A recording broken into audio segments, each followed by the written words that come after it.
Minute weight. Okay, સો આજે તમે મને એમ કહું કે આપણા દાઉદી બોહરા લેડીઝનો આ શું ઓબ્સેશન છે વિથ સૂપ્સ એન્ડ સેલેડ્સ?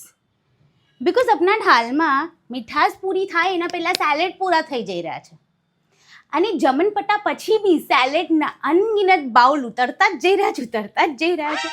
અને આ સેમ લેડીઝને તમે કહેશો મીઠાશ, તો એમ કહેશે ના મીઠું નહીં લેતા અમે, ખરાશ ગોશ ચિકન એટલું બધું થોડી લેવાય છે, જમન તમે એક જ નિવાલો જમવું જોઈએ, એનાથી વધારે નહીં. પણ એટલું બધું સેલેડ ને સૂપની તો વાત જ જવા દો.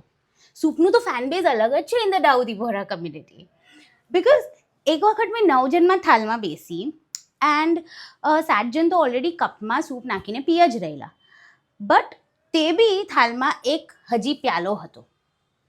કેમ કે એમ નથી કે 8મા ને 9મા જણને સૂપ નહીં ભાવતું, એમ છે કે એ લોકોને જે ગજબ શોખ છે ને સૂપનો, એ લોકોને આમ પ્યાલામાંથી ચમચીથી સૂપ લઈને પીવામાં એ લોકોને વધારે મજા આવે છે. I don't know what it is. अपने घना हेल्थ कॉन्शियस છે કે બસ એકદમ ચટર પટરમાં વધારે ઇન્ટરેસ્ટ છે? I don't know. You must tell me in the comments below.